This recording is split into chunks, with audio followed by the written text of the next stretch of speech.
আজকে তোমাদের সঙ্গে শেয়ার করছি ব্রকলির একটা রেসিপি। আর এই রেসিপিটা কিন্তু আমি কথা দিচ্ছি ছোট থেকে বড় অবধি সবাই কিন্তু আঙুল চেটে খাবে। আর আমি এই রেসিপিটা বানানোর জন্য নিয়েছি বড় সাইজের দুখানা ব্রকলি।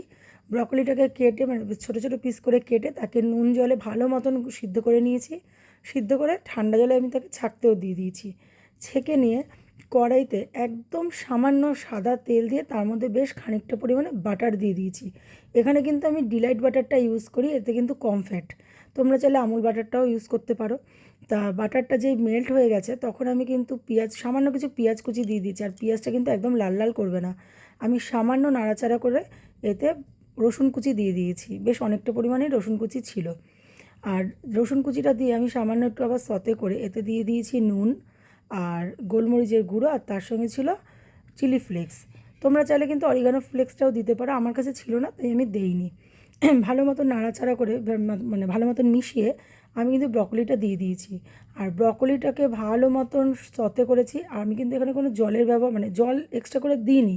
ভালো মতন যেই মজে গেছে ব্রকলিটা তার মধ্যে কিন্তু আমি আরও কিছুটা বাটার অ্যাড করেছি। এখানে তুমি যতটা বাটার বা চিজ অ্যাড করবে এটা তত বেশি ক্রিমি হবে, খেতেও কিন্তু তাই জন্য খুব টেস্টি হয়। আর বাটারটা মেল্ট হয়ে যাওয়ার পর কিন্তু আমি এতে আবার একটা বড় চিজ দিয়ে দিয়েছি গ্রেট করে, দেখো। আর চিজটা দেওয়ার পরে কিন্তু সঙ্গে সঙ্গে এটা এত সুন্দর ক্রিমি একটা টেক্সচার এসছে যে তোমাদের কি বলবো। খেতে কিন্তু দারুণ হয়েছিল, দারুণ। আর আমার মেয়ে কিন্তু প্রত্যেকবার ঠান্ডাতে এটা কিন্তু খুব ভালো খায়। সকালে বলো বিকালে বলো এটা যদি গরম গরম টিফিনে খাওয়া যায় দারুণ, এটা খুব টেস্টি অ্যান্ড হেলদি কিন্তু।